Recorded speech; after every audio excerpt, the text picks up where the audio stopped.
Saturday എപ്പിസോഡിൻ്റെ first promo വന്നിരിക്കുകയാണ്. ഒരു രക്ഷയുമില്ല. ലാലേട്ടൻ തൂക്കിയിരിക്കുമെന്ന് തോന്നുന്നു. ലാലേട്ടൻ കട്ടക്കലിപ്പിലാണ്. ആരാണ് ഗ്യാസ് തുറന്നിട്ട് എന്ന് ലാലേട്ടൻ ചോദിക്കുന്നുണ്ട്. എല്ലാവരോടും ചോദ്യം ചെയ്യുന്നുണ്ട്. പക്ഷേ ആരും അങ്ങോട്ട് സമ്മതിക്കുന്നില്ല. ജാസ്മിൻ ആണ് എന്ന രീതിയിലാണ് ലാലേട്ടൻ ആ പ്രൊമോയിൽ കാണിക്കുന്നത്. പക്ഷേ പ്രൊമോയിൽ ലാലേട്ടൻ വീഡിയോസൊക്കെ എല്ലാവർക്കും കാണിച്ചു കൊടുക്കുന്നു. ഭയങ്കര ദേഷ്യത്തിലാണ് ലാലേട്ടൻ എല്ലാവരോടും പെരുമാറിക്കൊണ്ടിരിക്കുന്നത്. ഈ സീസണിൽ ലാലേട്ടൻ ഒരു രക്ഷയുമില്ല. എല്ലാ ആഴ്ചയിലും ലാലേട്ടൻ വന്ന് എല്ലാവരെയും പൊരിച്ചെടുക്കുന്നുണ്ട്. കഴിഞ്ഞ സീസണിലൊക്കെ ലാലേട്ടൻ അങ്ങനെ എപ്പോഴും വന്ന് ചൂടാവലൊന്നുമല്ല. പക്ഷേ ഈ സീസൺ എന്ന് വെച്ചാൽ എല്ലാ ആഴ്ചയും ലാലേട്ടൻ ഭയങ്കര ചൂടാവുന്നുണ്ട്. കാരണം അതിന് മാത്രമുള്ള ഓരോ കോപ്രായത്തങ്ങൾ അവിടെ കാണിച്ചു വെക്കുന്നുണ്ട്. അത് ചോദ്യം ചെയ്യാതിരിക്കാൻ പറ്റില്ലല്ലോ. അപ്പോൾ അങ്ങനത്തെ ഒരു പ്രൊമോയാണ് വന്നിരിക്കുന്നത്. എല്ലാവരെയും ഇട്ട് നല്ല രീതിയിൽ ലാലേട്ടൻ അലക്കുന്നുണ്ട്. ഈ പ്രാവശ്യം ജാസ്മിനും കിട്ടാൻ നല്ല ചാൻസ് ഉണ്ട്. എന്തായാലും ഗ്യാസ് തുറന്നിട്ടതിൻ്റെ പേരിൽ ഭയങ്കര ഒരു ഇഷ്യൂ അവിടെ ഉണ്ടായിട്ടുണ്ട്.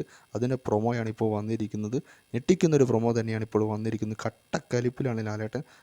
ഇത്രയും കലിപ്പിൽ ഈ അടുത്തൊന്നും കണ്ടിട്ടില്ല ബിഗ് ബോസിൻ്റെ അകത്ത്. എന്തായാലും രാത്രി ഷോയിൽ ബാക്കി നമുക്ക് ഫുള്ളായിട്ട് കാണാൻ സാധിക്കുന്നതായിരിക്കും.